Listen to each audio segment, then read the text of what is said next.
So, I want to share with you guys probably the best names in anime I've ever seen in my fucking life. So the guy who makes this series, when it comes to innovates, because we're getting the Tieria story now, I have no idea why, but for some reason, they're given the funniest fucking names you could think of. I like to think of it as a callback to UC, where Tomino's like, we give people names after things that don't exist, like Jamaica and the Hymen. Quattro Vagina. Corn. I'm starting to think that might have been... Ham and corn. Yep. You can't make this shit up. Crown. Well, maybe you could if you're really high, I don't know. So among the innovators, we have the following names. We have Ribbons Allmark, which is not too weird. Brain Stabity. Divine Nova, with the E for the first I. Yeah, that sounds like the late 2000s. Healing Care. Hilling Care. Revival. A new returner. Delicious. Regetta, which is actually fairly tame. And the Gaga Forces. And now you have to put up a picture of the Gaga Forces and the corresponding meme. Yep, I was gonna do that. And then we have a bunch of other stuff. But nothing really too interesting out there. Aside from Beside Pain. Oh, we have another one named Sky Eclipse. Beautiful. Just brings with all the wonderful imagery. Grey Violento. I actually didn't look at that full last name before. And that's about it. Okay. Don't want to bring up those names because I've been meaning to bring them up for a while now, and that's just the fucking funniest thing ever. Of course, the original version of Ribbons being named E.A. Ray, and that will never not be funny. It's in the rain. Yep. Okay, guys, so we're back. Time for the last story of this game with Tieria Arde? I think it's Arde, yeah. In this fucking clunker of a mech called the Gundam Virtue. You know, it's a real dichotomy they got going here. Putting the tiniest femboy, tinier and smaller and sleeker than Setsuna, inside the fattest Gundam they have. Yeah, it's a bit of a jump there that we have going on. we got the VTuber femboy inside the biggest, burliest mech that we have access to. It's like if you were to put Camille inside the Double Zeta. God, that, or, you know, no, I can't top that. That's a fairly apt analogy. I suppose the reverse of that would be like if you were to stick Game Gignum inside of a ball. It's like the opposite of that. He wouldn't fit. Yeah. Oh, no. Atra inside of the Metal Gear Ray. The Hosh mode, yes, I love doing that. Cross Race I implore you, it's a great game. It's fun. I do want to play that. I just need to get off your hard drive. I was gonna play it this week, but then I realized you didn't copy it. I'm like, shit, I'm gonna suck with Yu-Gi-Oh for a little bit. Oopsie. Anyway, so Tieria, his story. First of all, you're gonna notice I have pretty good grades for this one. Yeah. This is just from one playthrough, just kind of taking it easy, except until I got my ass kicked. I don't know what that was about.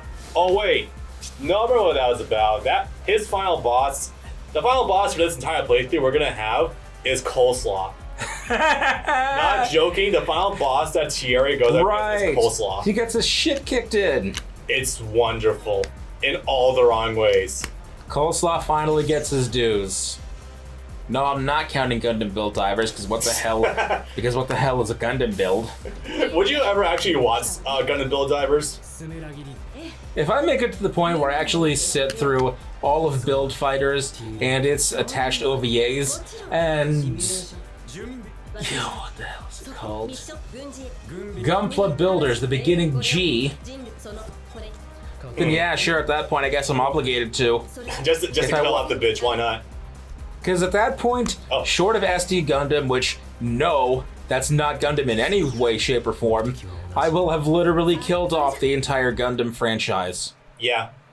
I mean, you're already essentially... Well, you're almost there already with Seed and everything. Like, mainline series, you're kind of almost there.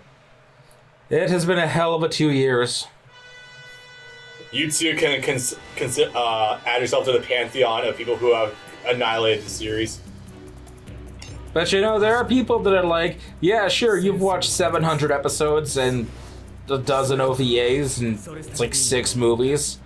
for Gundam. Only 6, damn.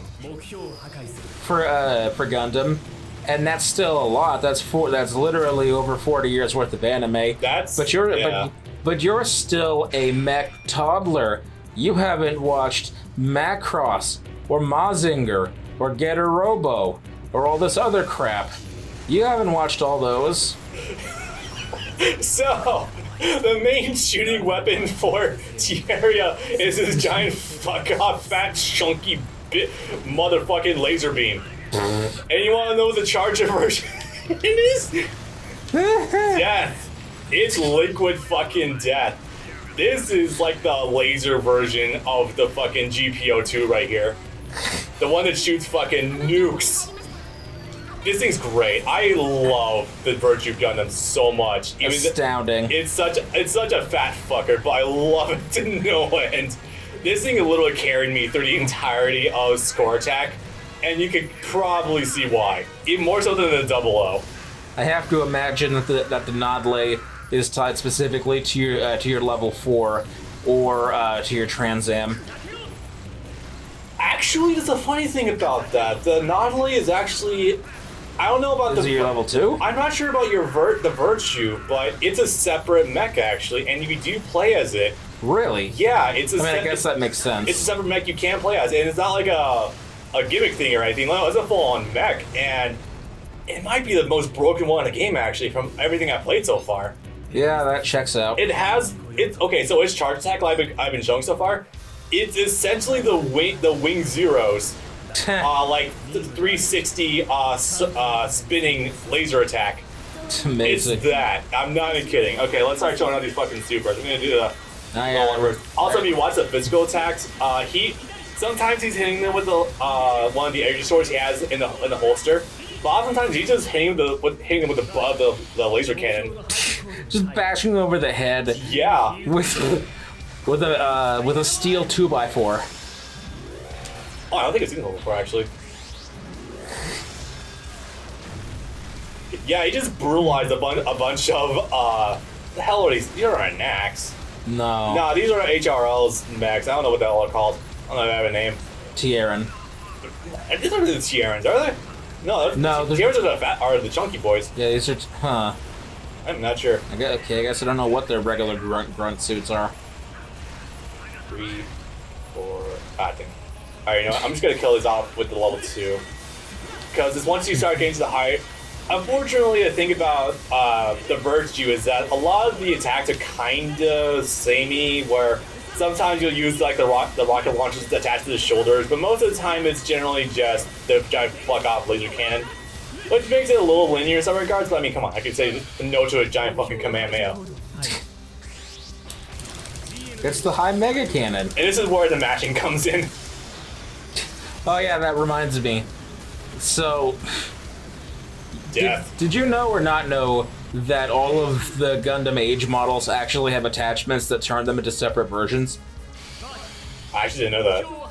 The Gundam Age 1 has a blue attachment that makes it go really fast. It has a red attachment that turns it into a football Gundam. Huh. Where it gets big giant Frankie shoulder pads. Justice Gundam? Sounds a lot like that. Oh, no, not the. Well, it gets Impulse too. Maxter. Huh. It turns into the Gundam Maxter, but so yeah, that's what the Age 1 can do. The Age 2 has a thing that it slips over the whole body that I forget what it does, and the Age 3 starts out as the Double Zeta. But it gets attachments that literally turns it into the Cerebi. Yeah. Like they put the black shoulder and leg and arm pieces that are on the Virtue and the Cerebi, and they just staple them over the top of the limbs of the Age 3, and they give it the straight up fucking cannon from the Cerebi and the Virtue. That's and fucking sick. They just give it a hand cannon that it can carry. Nice. Anyway, do you want this next mission? I wanted to ask if you wanted one of the missions in Alia's story, but we got a little commentary, and sure. Alia's story is a little more difficult than like lock-ons or even Tieria's. Tieria's doesn't get hard until Yeah, after the Jinx just show up. Alright, he's not too difficult. Ain't that much of a bitch. It's still the problem where your strongest asset isn't able to down enemies as quickly, so you're dealt with a lot. You have to deal with a lot more enemies on your ass than usual. Anyway, so while Brandon's playing, I'm gonna quickly elaborate on stuff. So, Tieria is a little bit different than the rest of your Gundam Meisters, probably for the obvious reasons that he is not human. Keep forgetting what the buttons are. Square is your close and long range attack. R1 is lock on if you're not locked on anything. L1 is send, L2 descend, X is to boost. Circle, you probably know what that does. Triangle, I think, is guard. Circle. Yeah. Oh. Yeah. Hit any of the arrows and you're fine. No, I remember this much. Yeah. Also, you can go as fast as you want to. If you see anything in the direction, you can just hit it. There's no, like... It's not a heavy speed restriction. It's just kind of go with the flow, hit whatever you need. So Tieria is a little more ingrained into the Eolia Shenberg's plan of world peace than you would expect. As in, he's kind of hooked up directly to the supercomputer that is helping to oversee the entire operation called Veda. Obviously, we've named out Veda more than a few times by now. Motherfucker. No, you did pretty good. That was 28. That wasn't too bad. That's way higher than you had prior. There we go. Nice. Oh, that's a railgun. Yep.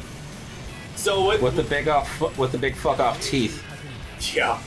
So being an innovator essentially means that you're hooked up mentally because you're kind of you're called essentially a terminal, and that basically just means you have a mental interface to a supercomputer, and that brings with it all sorts of kind of weird fuckery, believe it or not. So he's as a result he's sort of like he's more than like a robot. But he kind of sees himself as one sometimes. It's kind of annoying. How do you do your charge again? Hold down X and square while you're locked onto an enemy, ideally. But the good thing about his is that you can steer it. Pretty good. Let me out. Let me out. I want to regain a lock on. Just remember again that after you fire, you can't guard again or dash until your green gauge recharges. Only stipulation. Is that coleslaw? Yeah, that's coleslaw. It's only up in the game that he's running the enact right now. I think I hear his voice too. For some reason I thought I saw Graham. I don't think it's Graham. Usually if you're fighting Graham and he's inside the enact, he's usually with the other guys. What the fuck?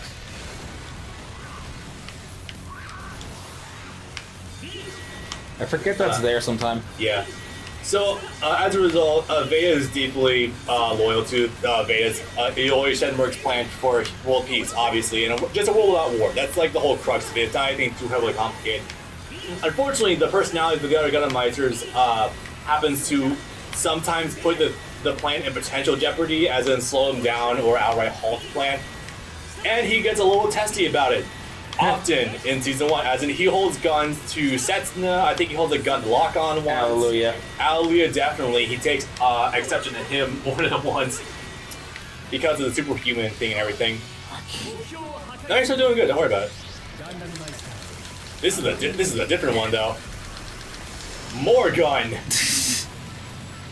Actually, I swear he uses the attack to blow up at least one military base, too, during like the opening sequences of the show. So unfortunately, this whole stick-up-the-ass spiel leads him to be a fairly shallow character at the start of the show, but he needs to be there because he's kind of essentially the straight man. I know it's a funny thing to say considering him, but he's also the one that tries to keep everyone... He's neither straight nor man. I know, right? But he's essentially the one he's essentially the rock that's trying to guide everyone towards the goal. Kind of the glue that holds everyone together, if you will. Before that role gets handed off to Setsuna, because go figure. Double O, yep. Season 2, yep. You're our leader now, for some reason. I hate when anime does that. Yep. Fuck your personas. Oh, man. I'm not gonna touch that one.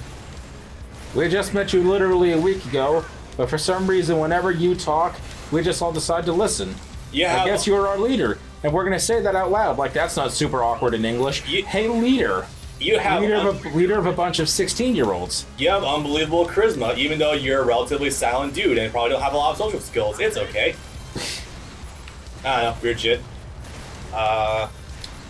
So yeah, that's but yeah, it's funny because Tieria, even though he's the obviously most feminine looking among all of the crew, I mean... Oh, that was different. Yeah, that's a long-range version. Oh no, that's a close-range version, never mind. I think he said shut up in English during one of his attacks. Come on, Bob, where's... Fanboy. Fanboy, yeah. Yeah, definitely gonna say he's even among the cornucopia of other husband material of the Meisters, he's probably the hottest one. Like in terms of like that femboy twink kind of look. Yeah, definitely. To quote a tweet you made a while back, watch Gundam 00, it's bisexual heaven. It really is. It absolutely fucking is. That's how I've been trying to market it to a friend of mine, and I think it's working. One more push, and I think she'll finally watch it. Nice. And it's like I was either gonna get her with that or with Bara Heaven that is orphans. Yeah. I don't think that's Bara Heaven. That's definitely... Have you seen Akihiro and any of the adult boys? I think Bara more denotes like overly muscly men, like Broly size. Yeah, have you seen Akihiro? Yeah, you can make a point actually. I was going more like the average size of the. I grant you, a lot of characters are literally children, but the average adult male is also pretty fucking stacked with muscles too. Yeah, Orga's kind of up there, yeah. No, literally all of them. Eugene, Shino, fucking Mika, all of them. You get to look at them with their shirt off, which is basically to say just play cross race. And yeah, you'll see that they're all carrying 8-packs. I'm so glad I'm comfortable enough in my relationship with Taylor that I can show her shows with really muscly dudes and not really care. And be like, hey, yeah, come check this out with me. He's like, oh, nice. I'm like, yeah. This is deep enough in his playthrough, I don't think it's gonna get out. I am relatively... Go for it. I'm relatively certain Taylor is closet bisexual. Actually, I'm pretty damn sure she is. So it's funny whenever we're watching something or going somewhere that we both check out men and women. You're perfect for each other. Clearly, completely unintentional. Let's see, this is still in the early stages of the game. Do you want to go on more, or do you want me to take over? I'll take it. Okay. Next one might be the first encounter with... Hey, it's a thing I call you! Oh, fuck. God damn it. This ranking system is all over my shit right now.